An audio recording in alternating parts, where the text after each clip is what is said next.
Un protestant ne se confesse pas. Voici un cliché bien répandu, une idée qu'on a en tête, et je pense que c'est particulièrement dans la tête des gens dans les contrées catholiques où les catholiques vont à confesse et les protestants ne le font pas. Un Suisse garde ses affaires privées pour lui. Deuxième cliché, probablement assez vrai. La prédication de ce matin va entrer en conflit avec ces deux clichés. Donc, nous avons commencé avec Virginie une série les uns les autres. Il y a beaucoup d'injonctions du Nouveau Testament appelant les chrétiens à faire un certain nombre de choses les uns pour les autres, les uns vis-à-vis des autres. Et on ne les parcourt pas tous parce qu'on a beaucoup, mais on en prend un certain nombre pour montrer plusieurs éléments de ce que doit être la vie communautaire, des relations que nous sommes appelés à avoir les uns avec les autres. Et le texte d'aujourd'hui comporte deux de ces injonctions les uns les autres. Confessez vos péchés les uns aux autres et priez les uns pour les autres. Et ça se situe dans le contexte d'un passage qui parle de plusieurs choses dont je vais parler pas avec toute la profondeur pour me concentrer sur ces deux les uns les autres, mais dont je vais quand même parler pour ne pas les laisser de côté, pour ne pas nous laisser sur notre faim avec une absence de contexte, avec des choses qui ne sont pas traitées. Nous lisons donc dans la lettre de Jacques, au chapitre 5, les versets 13 à 20. Quelqu'un parmi vous souffre-t-il? Qu'il prie. Quelqu'un est-il heureux? Qu'il chante des louanges. L'un de vous est-il malade? Qu'on appelle les anciens de l'Église. Ceux-ci prieront pour lui, et ils feront une onction d'huile sur sa tête au nom du Seigneur. Une telle prière faite avec foi sauvera la personne malade. Le Seigneur la remettra debout, et si elle a commis des péchés, ils lui seront pardonnés. Reconnaissez donc vos péchés les uns envers les autres, et priez les uns pour les autres, afin d'être guéris. La prière fervente d'une personne juste a une grande efficacité. Élie était quelqu'un de semblable à nous. Il pria avec ardeur pour qu'il ne pleuve pas, et il ne tomba pas de pluie pendant 3 ans et demi. Puis il pria de nouveau. Alors le ciel donna de la pluie, et la terre produisit ses récoltes. Mes frères et sœurs, si l'un de vous s'est éloigné de la vérité et qu'un autre l'y ramène, sachez que ramener un pécheur du chemin où il s'égarait le sauve de la mort et apporte le pardon d'un grand nombre de péchés.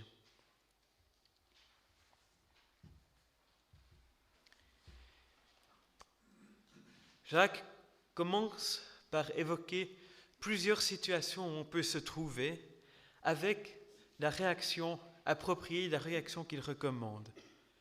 Si quelqu'un souffre, qu'il prie, qu'il demande à Dieu de lui venir en aide. Si quelqu'un est heureux, qu'il chante des cantiques, qu'il loue Dieu pour le bonheur dont il profite. L'un de vous est-il malade? Qu'on appelle les anciens de l'Église. Ceux-ci prieront pour lui et ils feront une onction d'huile sur sa tête au nom du Seigneur. En cas de maladie, il y a cette possibilité d'appeler les responsables de l'Église pour recevoir ce geste particulier de l'onction d'huile et la prière par rapport à la situation de maladie. Et je crois que les responsables de l'Église sont appelés en tant que représentants de la communauté. C'est une manière de manifester qu'en communauté, on porte les uns les autres les difficultés qu'on traverse. On est solidaires, on se soutient. Et le geste de l'onction d'huile n'est pas un geste magique, c'est un geste symbolique. D'une part, à l'époque du Nouveau Testament, l'huile était un des soins qu'on apportait aux malades. Si vous pensez à la parabole du bon samaritain, le bon samaritain verse du vin puis de l'huile sur les plaies du blessé. Donc, l'huile symbolise d'une manière des soins naturels, ordinaires qu'on peut apporter à quelqu'un. On pourrait presque appeler les anciens, prier pour la personne, puis qu'elle prenne son traitement recommandé par son médecin. L'huile, c'est aussi un symbole du Saint-Esprit, un symbole de la présence de Dieu. Donc l'onction d'huile, c'est aussi une manière de demander à Dieu d'être présent auprès de la personne malade, auprès de la personne qui souffre, auprès de la personne qui est faible. Lui demander d'être là et de la fortifier et de la soutenir.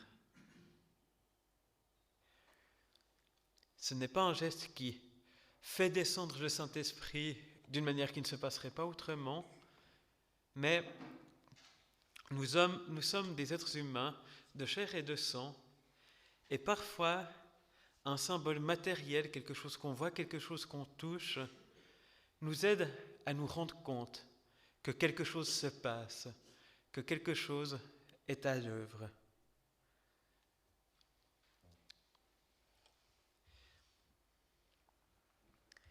Et par rapport à cette démarche, Jacques dit, une telle prière faite avec foi sauvera la personne malade, le Seigneur la remettra debout, et si elle a commis des péchés, ils lui seront pardonnés. Là, quand il est question de sauver la personne malade, il y a un double sens dans le sens où le verbe grec employé, sozo, peut s'employer aussi bien par rapport à la guérison d'une maladie que par rapport au salut dans le sens de l'éternité, dans le sens de passer l'éternité avec Dieu, d'être sauvé de ses péchés et de sa culpabilité. Et je crois qu'on peut voir les deux sens à l'œuvre, que soit le Seigneur va sauver la personne en lui permettant d'être guérie, soit, si elle n'est pas guérie et qu'elle va vers sa mort, eh bien, le Seigneur la sauvera en lui accordant l'entrée dans la vie éternelle. Non pas que l'onction d'huile soit nécessaire au salut, mais ça peut être l'occasion d'attester à la personne que par sa foi en Jésus-Christ, elle est sauvée. Soit dit en passant que dans l'Église catholique, cet enseignement sur l'onction d'huile est devenu, avec l'évolution de la tradition, la pratique de l'extrême onction, alors qui est, comme son nom l'indique, essentiellement pratiquée sur des mourants, avec principalement le sens de la préparation à la mort, plus que celui de demander et d'espérer une guérison. Je pense que si nous la pratiquons nous, c'est avec potentiellement les deux sens présents. Et soit dit en passant également que ce n'est pas très visible parce que souvent on le fait en petits groupes, dans l'intimité avec la personne, avec le conseil pastoral et 2 ou 3 proches, mais nous pratiquons des onctions d'huile quand cela est demandé. Donc si quelqu'un est malade et sent le besoin de l'aide de Dieu, ou même si quelqu'un se sent faible, se sent à bout de force, parce que le terme traduit par malade peut aussi désigner une faiblesse qui n'est pas forcément liée à une maladie, eh bien, n'hésitez pas à faire appel aux anciens à demander cette démarche de l'onction d'huile. Puis Jacques nous dit aussi, si elle a commis des péchés, ils lui seront pardonnés. Pourquoi en parler dans cette situation de maladie ?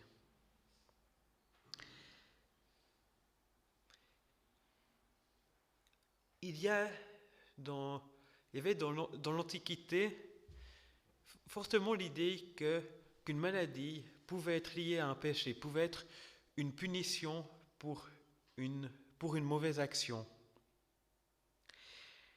Et Et c'est une idée qu'on retrouve dans la Bible elle-même. Même Jésus, après avoir guéri un paralytique, lui dit « Va et ne pêche plus, de peur qu'il ne t'arrive quelque chose de pire. » Donc il peut y avoir ce lien.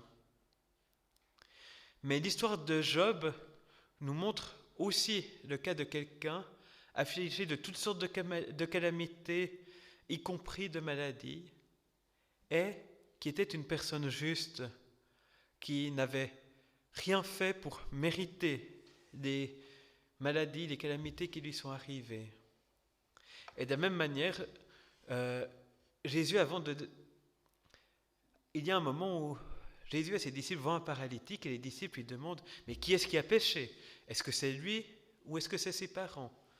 Et où Jésus dit « Ni l'un ni l'autre, mais c'est pour la gloire de Dieu. » Et c'est pour ça que Jacques dit « Si elle a commis des péchés, ils lui seront pardonnés. » C'est possible qu'elle ait commis des péchés et qu'il y ait un lien avec sa maladie.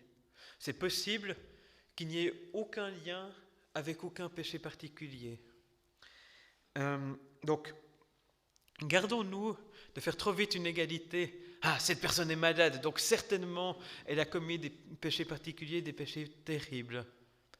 Par contre, une chose qui est vraie et juste et qu'on voit dans la Bible en général, c'est que les périodes de difficulté, les périodes d'épreuve, les périodes de souffrance sont des périodes propices pour se remettre en question, des périodes propices pour sonder son cœur, pour se demander s'il y a des choses où on aurait à changer d'attitude, changer de vie, reconnaître un tort.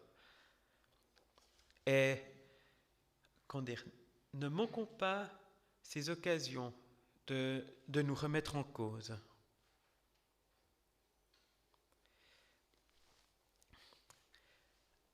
Après cela, j'ai trop l'habitude de prêcher sur les épîtres de Paul. Jacques dit « Reconnaissez donc vos péchés les uns envers les autres et priez les uns pour les autres afin d'être guéris. »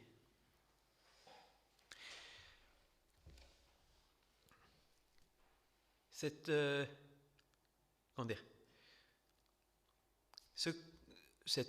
injonction n'est en tout cas pas adressée que à la personne malade qui devrait reconnaître ses torts, qui devrait confesser ses péchés, puisque Paul donne un impératif au pluriel. Reconnaissez tous vos péchés les uns envers les autres. Et là, on peut se demander combien, c'est encore dans le contexte de l'onction d'huile et de la maladie, et combien, par association d'idées, Jacques est passé à autre chose. Il a parlé de péché dans le contexte de la maladie, et maintenant il nous dit ce qu'il faut faire d'une manière générale par rapport au péché. Je pense qu'il y a des deux. Donc, Jacques nous invite à confesser nos péchés les uns envers les autres. Mais pourquoi? À quoi est-ce que cela sert? Le sacrifice de Jésus nous assure d'avoir le pardon de nos péchés si nous avons mis notre foi en lui. Alors pourquoi les confesser? Et puis, ne sommes-nous pas invités avant tout à confesser nos péchés envers Dieu? Est-ce que cela ne suffit pas? Alors, je crois que la confession des péchés à nos frères et sœurs n'est absolument pas une nécessité pour recevoir le pardon. Le sacrifice de Jésus suffit, le sacrifice de Jésus a tout couvert, a tout payé. Par contre, par moments, on peut avoir besoin qu'on nous aide à intérioriser, à recevoir ce pardon. Et dans une démarche de confession, ce qui doit suivre nécessairement, c'est que l'autre nous atteste: j'ai entendu ta confession, Dieu pardonne à ceux qui se repentent. Jésus est mort pour tes péchés. Vas en paix, tu es pardonné. N'emporte pas cela sur ta conscience. Et dans ce sens-là, la confession est une aide pour être vraiment libéré du poids de nos péchés. Parfois, on a dit des choses à Dieu et ça suffit et on se sent bien, très bien. Parfois, on a besoin de quelque chose d'autre et la confession des péchés peut être cette autre chose. Et puis, si la confession des péchés n'est pas nécessaire pour obtenir le pardon de Dieu, je crois qu'elle est aussi une grande aide dans le domaine de la sanctification, c'est-à-dire une aide pour combattre notre péché et pour changer. Parce que si Dieu nous offre gratuitement son pardon, s'il nous reconnaît comme justes par la mort et le sacrifice de Jésus, il veut aussi nous voir changer. Dieu nous aime tels que nous sommes. Il nous aime trop pour nous laisser tels que nous sommes. Dieu est saint et Jésus nous dit: soyez parfaits comme votre Père céleste est parfait. Nous sommes appelés à changer par rapport à nos mauvais comportements, à nos mauvaises actions, à nos mauvaises manières de vivre. Et confesser un péché, c'est aussi une manière de rompre avec, de dire: cette fois, c'est clair, j'ai reconnu, c'est vraiment un péché, c'est vraiment quelque chose que je regrette, c'est vraiment quelque chose dont je veux me séparer, c'est vraiment quelque chose où je veux changer. Et là, de nouveau, on pourrait se dire, si on a dit tout ça face à Dieu, c'est assez. Et quelque part, si on prend pleinement conscience de qui est Dieu, de sa grandeur, de sa bonté, de sa sainteté, eh bien, reconnaître nos fautes devant Dieu devrait être le plus grand pas et celui qui change tout. Et l'avoir dit ou pas dit à quelqu'un d'autre ne devrait plus changer grand-chose. Mais comme nous vivons sur cette terre, que nous voyons avec nos yeux, touchons avec nos mains, et avons tendance à prendre plus au sérieux ce que nous avons sous nos yeux que les réalités spirituelles, eh bien parfois dans nos cœurs, l'avoir dit à quelqu'un d'autre nous engage plus, nous fait plus avancer que d'avoir simplement reconnu devant Dieu. Bien sûr, quand on le dit à quelqu'un d'autre, c'est aussi devant Dieu, Dieu en est aussi témoin, Dieu l'entend aussi. Mais je sais d'expérience que ce que je dis à Dieu seul dans ma chambre, eh bien, parfois, j'ai tendance après à revenir un peu dessus, à me dire: ah oui, est-ce que vraiment, peut-être, je ne sais pas, à ce que le flou s'installe de nouveau. Tandis que décider d'en parler à quelqu'un d'autre, ça force à prendre une position et ça nous aide. Et puis, un autre gain d'avoir confessé un péché, c'est que la personne peut prier pour nous, pour que Dieu nous vienne en aide pour combattre ce péché. On ne peut pas les autres ne peuvent pas prier pour nous pour ce qu'ils ignorent. Et quand on fait sortir le chat de sa boîte, eh bien, ça devient quelque chose où nos frères et nos sœurs peuvent nous aider, peuvent nous venir en aide dans la prière. Et je crois du reste qu'une chose qui est très nocive à la vie des églises, c'est quand on se trouve dans une sorte d'ambiance où on croit tous, ou bien on fait tous semblant de croire que tous les autres sont parfaits, que personne n'a de problème, que personne n'est en lutte contre le moindre péché. Ça fait qu'on se sent très seul dans nos combats à chacun. Et ça fait que la personne qui entre depuis l'extérieur peut soit croire à cette ambiance et se dire qu'il n'a certainement pas sa place ici parce qu'elle est beaucoup moins bien que cette façade apparente, soit n'y pas croire et se dire que l'Église est un concentré d'hypocrisie et qu'elle ne veut rien avoir à faire avec elle. Et je crois qu'on a beaucoup à gagner, autant individuellement que collectivement, à être clair dans nos têtes et dans nos attitudes les uns vis-à-vis des autres, que nous sommes tous des pécheurs, que nous avons tous des luttes, nous avons tous des attitudes qui sont mauvaises, qui sont fausses dans nos cœurs. Nous avons tous des choses où nous manquons d'honorer Dieu. Pour prendre un exemple trivial, encore ce matin, je me suis trop énervé sur mes enfants. J'avais crié pour des petites bêtises qui ne le méritaient pas. Et voilà. Il y a bien d'autres choses que je pourrais dire. Et il y a beaucoup d'entre nous qui vivent des situations familiales compliquées. Il y a beaucoup d'entre nous qui traversent toutes sortes de difficultés. On a tous des défauts de caractère. Et mes frères, mes sœurs, on avancera bien mieux si on se dit qu'on est tous dans la même bataille contre le péché, contre nos mauvais penchants, contre les mauvais messages de la société qui nous invitent à nous éloigner de Dieu. Que si on fait tous semblant d'être des gens bien comme il faut, des gens qui font tout ce qu'il faut, tout ce qui est nécessaire. Et vivre la confession en temps opportun est une des manières de vivre ce combat ensemble contre ce qui nous éloigne de Dieu, contre ce qui nous empêche de l'honorer. Alors, une question qu'on peut se poser, c'est à qui confesser nos péchés ?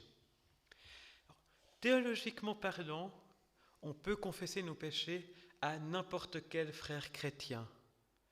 En tant que chrétien évangélique, on croit en termes techniques au sacerdoce universel, c'est-à-dire que tous les croyants, par Jésus-Christ, sont prêtres, peuvent s'approcher de Dieu, peuvent prier, être entendus, peuvent venir en aide à nos frères et nos sœurs. Donc, théologiquement, il n'y a pas de statut particulier qui ferait que quelqu'un pourrait recevoir les confessions.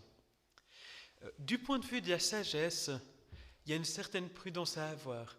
Il faut se confesser à quelqu'un en qui on a confiance. Quelqu'un où on sait qu'il ne va pas aller répéter à tout le monde ce qu'on lui a dit. D'ailleurs, soyons clairs.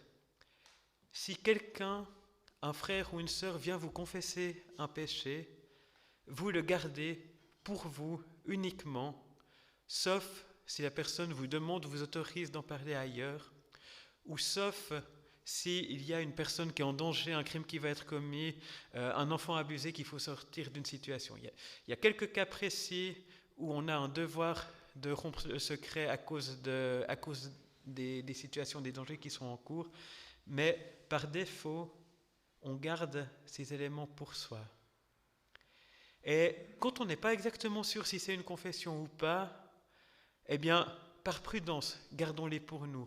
Rien n'empêche plus de s'ouvrir aux autres que la conviction que tout ce qu'on va dire va faire le tour de l'Église au cours de la semaine, par ragot, par discussion, par blabla autour du thé. Et prenons garde aussi aux ragots sanctifiés pour la prière. Ah, tu sais, eux, ils ont des problèmes dans leur couple, il faut qu'on prie pour eux. Ah, tu sais, je crois que lui, il boit un peu trop, il faut qu'on prie pour lui, etc. La prière n'est pas une excuse pour révéler les secrets des autres et pour faire tourner des ragots. Priez tout ce que vous voulez pour tout ce que vous savez, mais n'en prenez pas prétexte pour révéler des choses qui n'ont pas à être révélées, qu'on ne vous a pas confié à révéler. Et je dirais, et puis, choisissez des personnes sages et de bons conseils parce que la confession peut aussi être l'occasion de recevoir des encouragements, des conseils pour aller d'avant, pour résister, pour combattre. Voilà. Alors, dans l'idéal, les pasteurs devraient être des personnes qui répondent à ces critères. Les pasteurs sont instruits dans leur formation sur le secret de la confession, etc. Un pasteur qui rompt le secret de la confession sans les raisons nécessaires risque sa place. Donc normalement, ça fait partie des choses que les pasteurs peuvent faire, mais je souligne, il n'y a pas qu'eux qui puissent le faire. Et malheureusement, j'ai même entendu des histoires de pasteurs qui insistaient beaucoup que tout le monde devait leur confesser les péchés et que c'était une nécessité, et puis qui utilisaient après ça pour mettre de la pression sur les gens qu'ils allaient révéler les choses si les gens ne marchaient pas droit. C'est scandaleux. Si un pasteur fait ça, trouver un moyen de le dénoncer. Mais je dirais, mieux vaut un frère en Christ à qui on peut faire confiance qu'un pasteur en qui on ne peut pas faire confiance. Je prie qu'il n'en existe pas trop. Voilà. Le texte nous invite encore à prier les uns pour les autres afin d'être guéris. Guéris, c'est de nouveau un double sens. Ça peut être en lien avec la maladie dont on parlait juste avant, mais l'Ancien Testament nous parle aussi très souvent d'être guéris de nos péchés, de notre idolâtrie, de nos mauvais penchants, de ce qui nous éloigne de Dieu. Donc, prier les uns pour les autres afin d'être guéris peut vraiment aller dans les deux sens. Alors, prions les uns pour les autres, soutenons-nous dans nos combats, soutenons-nous dans nos vies, soutenons-nous dans nos difficultés. Et le texte nous dit, Élie était quelqu'un de semblable à nous, il pria avec ardeur pour qu'il ne pleuve pas et qu'il ne tombe pas de pluie sur la terre pendant 3 ans et demi. Et le texte nous dit, la prière fervente d'une personne juste a une grande efficacité. Alors, je souligne les textes, prière fervente, il pria avec ardeur. Donc, prions les uns pour les autres et j'ai envie de dire, ne nous contentons pas de petites prières, mais investissons notre cœur dans notre prière les uns pour les autres. Nous sommes appelés à nous aimer les uns les autres et une des manières dont on peut le vivre, dont on peut le manifester, une des manières dont on peut faire grandir notre amour, eh bien, c'est de prier pour les autres, de prier avec force, avec ardeur, avec confiance. Et le texte dit la prière du juste a une grande efficacité. Alors, nous sommes justifiés en Jésus-Christ. Mais quelque part, je crois aussi que la démarche d'avoir confessé, d'avoir mis en lumière nos péchés, d'avoir reçu le pardon de Dieu, eh bien, nous aide à nous approcher de Dieu avec la confiance d'une personne juste. Et peut-être un des liens entre l'onction d'huile, la confession et la prière, eh bien, c'est que confesser nos péchés, recevoir l'attestation du pardon de Dieu, nous aide également à prier avec efficacité, avec confiance, avec assurance. Le texte souligne, Élie était une personne de même nature que nous. Élie n'était pas un surhomme, c'était pas un ange, c'était pas comme Jésus, le Fils de Dieu incarné sur terre. Mais quand on prie avec confiance, avec ardeur, quand on prie en étant en paix avec Dieu, eh bien Dieu écoute et Dieu agit avec puissance. Le texte termine en disant, « Si l'un de vous s'est éloigné de la vérité et qu'un autre y ramène, sachez que ramener un pécheur du chemin où il s'égarait le sauve de la mort et apporte le pardon d'un grand nombre de péchés. »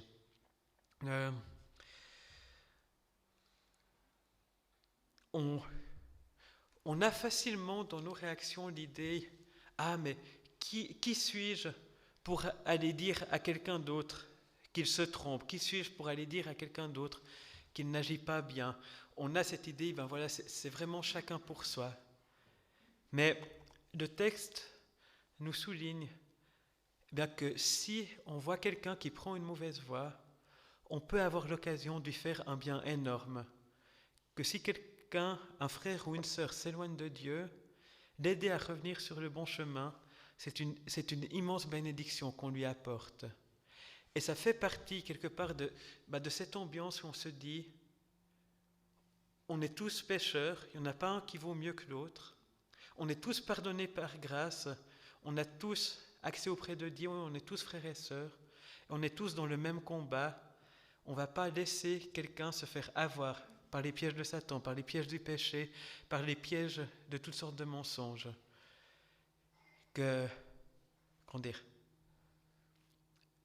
On a du respect les uns pour les autres, on ne cherche pas à être intrusif, mais si on voit quelque chose, si on est au courant, eh bien, l'amour nous appelle à venir aider plutôt qu'à garder cette distance où on ne s'implique pas les uns dans les autres dans ce qu'on peut vivre. Alors, essayons de garder à l'esprit notre situation de pécheurs sauvés par grâce, toujours en lutte avec notre péché, notre situation de frères et sœurs, de solidarité les uns avec les autres. Osons confesser nos fautes les uns aux autres dans un cadre adapté avec des personnes à qui on peut faire confiance. Prions les uns pour les autres avec ardeur, avec ferveur, avec persévérance. Prenons soin les uns des autres dans nos besoins matériels et dans nos besoins spirituels. Et développons les uns avec les autres cette confiance qui nous permettra de parler de ce que nous vivons, de savoir ce que les autres vivent, de savoir pourquoi ils ont besoin que l'on prie. Et réfléchissons s'il y a des choses qu'on aurait besoin de reconnaître vis-à-vis de quelqu'un pour en être libéré ou pour mieux lutter contre. Et réfléchissons, à qui est-ce que je pourrais faire confiance? De qui est-ce que je me sens assez proche? À qui est-ce que je reconnais assez de maturité, assez de sagesse pour oser lui parler? Et si on voit l'utilité, osons le faire dans un cadre de confiance, dans un cadre de confidentialité. Et que Dieu nous aide tous à vivre ces relations les uns avec les autres qui vont plus profond que la surface. Amen.